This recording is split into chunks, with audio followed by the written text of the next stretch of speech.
সুপ্রিয় দর্শক, এই মুহূর্তে যারা যুক্ত হয়েছেন সবাইকে জানাচ্ছি সকালের শুভেচ্ছা, শুভ সকাল।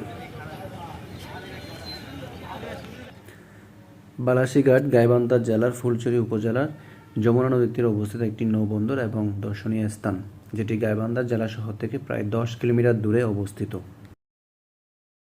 বালাসীঘাটের আসল সৌন্দর্য ধরা পড়ে বর্ষাকালে, কারণ এই সময় যমুনা নদীতে প্রচুর পরিমাণে পানি থাকে।